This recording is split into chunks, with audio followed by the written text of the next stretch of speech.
another segment of Coach's Corner. Here with me today is legendary coach of Central High School, Jack Bush. Jack, how are you doing today? Doing fine, doing fine. Okay, could you tell us a little bit about the history of Central High School? Well, I started working at Central in 1968, and this was after I had coached at Manual. The job became available at Central, and since Central was such a much larger facility and they had more to offer in reference to equipment-wise and facilities, I accepted the job at Central. That was in 1968, and I spent a total of 32 years, not in that building, but total at Central High School, 32 years. All right, and we were talking earlier before the interview started. You mentioned something about the coaching strategies of today. How much different are they from your coaching strategies?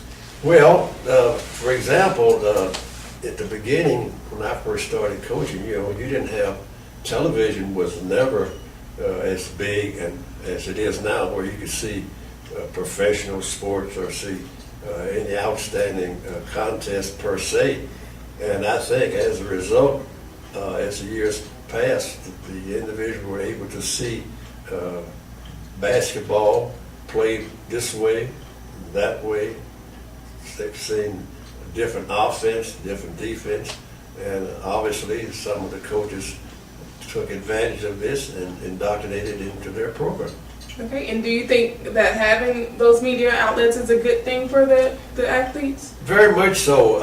I was mentioning the fact that in my tenure of coaching, I must have attended at least 25 or 30 different basketball clinics throughout the United States, listening to some of the top college coaches convey their strategies and their various offenses and defenses.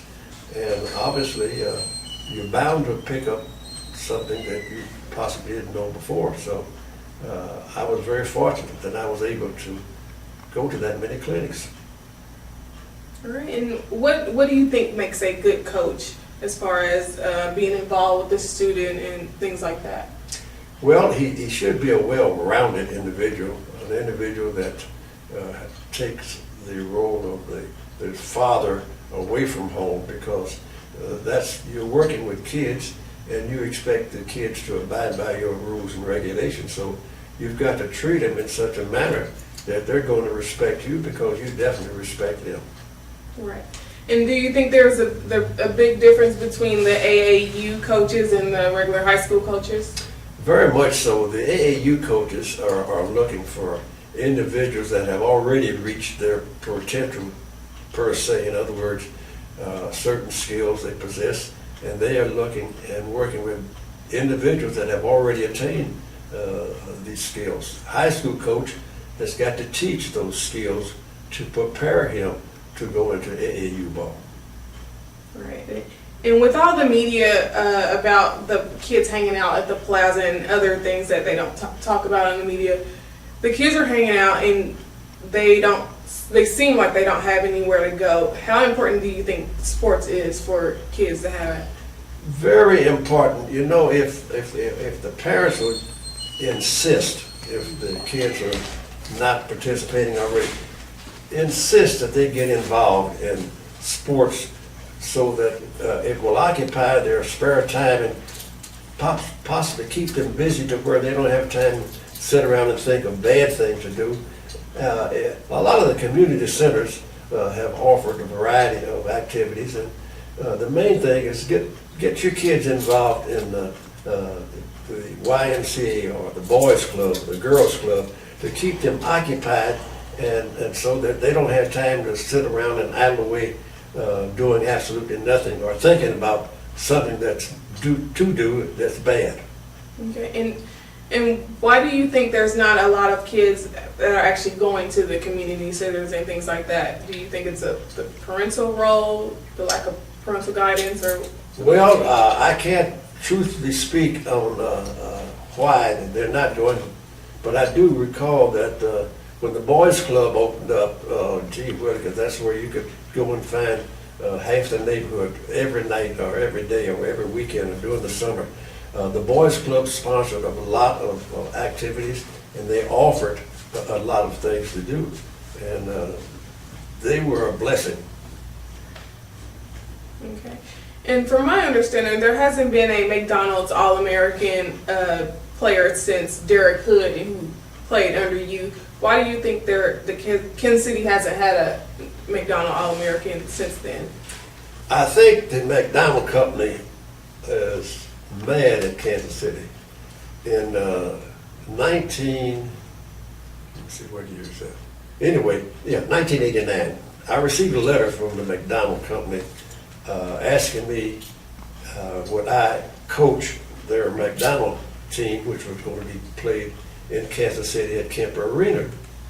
And obviously I was very excited about that offer, and I immediately rushed an answer back. Definitely, I would certainly be interested in coaching that McDonald All-American game. And then the bad news hit us.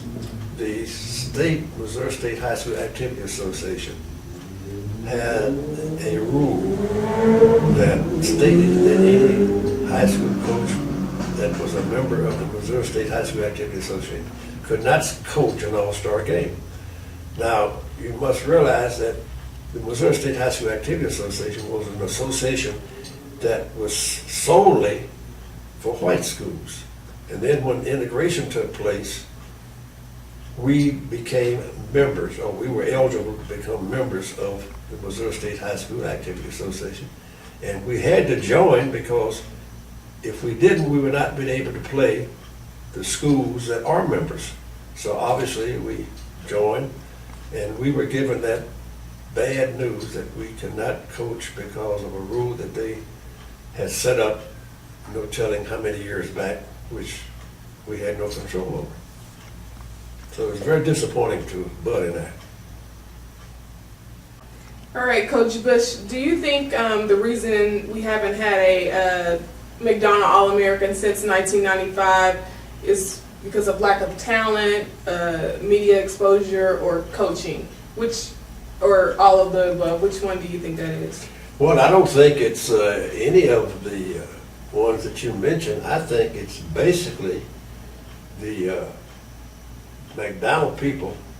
They have scouts out that feed back certain information.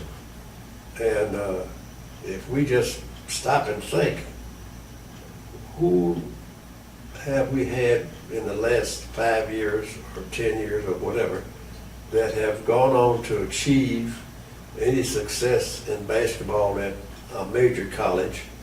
Or have you seen any outstanding ball player in this area on television, period? So in other words, the news media has a lot to do with showcasing individuals as far as talent is concerned. If you don't see them on television, where else are you going to see them? And how many parents in this day and age are coming out at night going to basketball games? You don't find it because the problems that are existing in the community, parents are afraid to go out.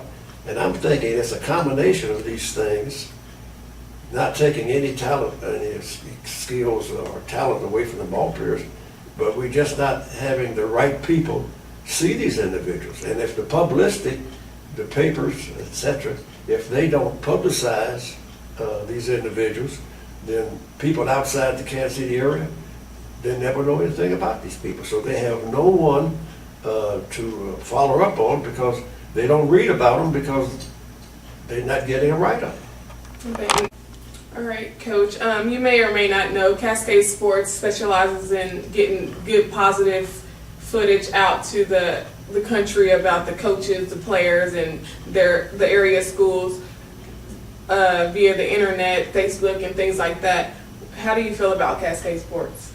I think it's an excellent idea to assist in attempting to broadcast others, to other cities, to other communities about what the kids in the city are doing, and I think the more publicity they get, the better chances they'll have of being contacted by some college. You got so many colleges that are looking for certain type of athletes, so they may see from your program that here's an athlete and I think will help our program. I think it's an excellent idea. All right, I'd like to thank you for talking with us today. Remember, the victory we call success goes to the best prepared.